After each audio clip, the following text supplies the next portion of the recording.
Recently, I ran a poll in my Telegram group, and guess what? 75% of you voted for the story Horror at the Dacha at 3 am.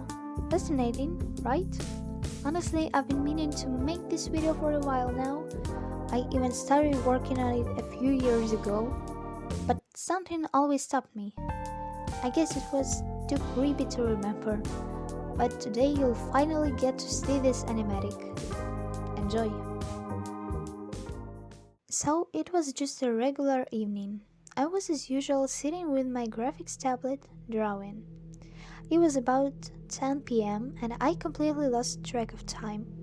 When you're really into something, time just flies by without you even noticing. That's exactly what happened to me. It was already deep into the night outside and I was still drawing. By around midnight, I finally thought, it's probably time to get some sleep. I settled into bed and turned on some music. Everything was quiet, calm, nothing but the soft rustling of the cherry leaves outside in the light breeze.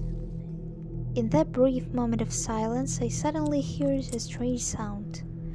It was like a crunch or a wet chewing sound, as if something above me was gnawing on something moist. It was this single smack. At first, I didn't believe my ears, thinking it was just me moving in a certain way that made a noise.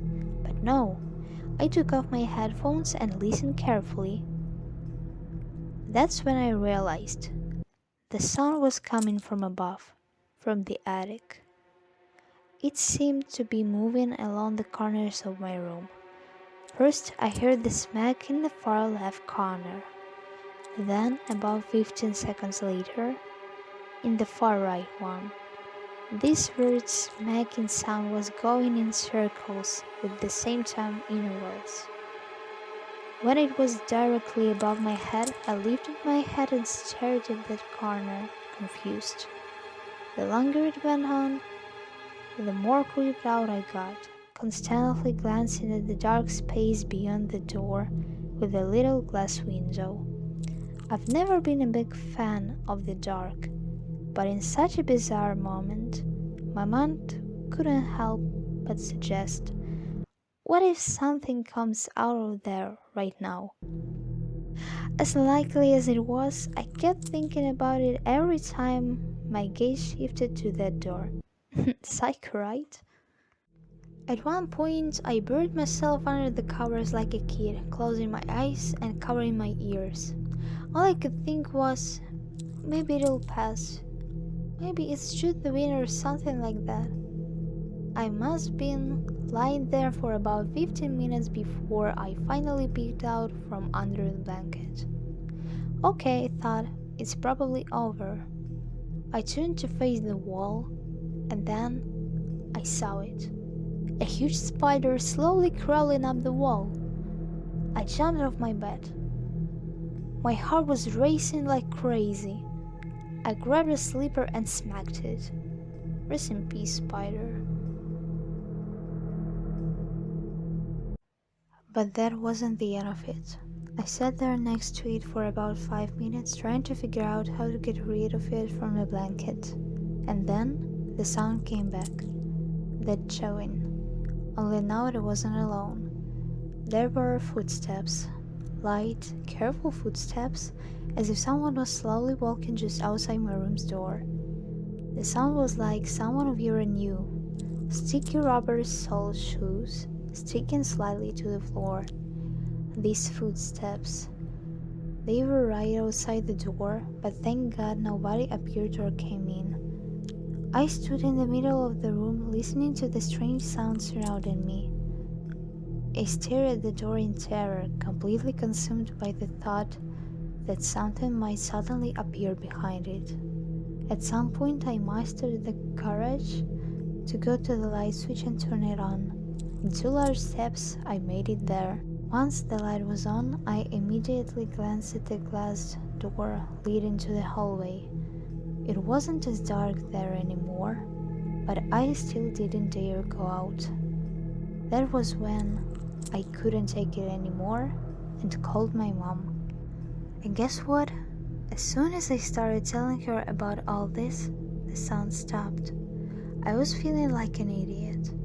Mom quickly came up to me even though I clearly woke her up. Surprisingly, she seemed pretty alert.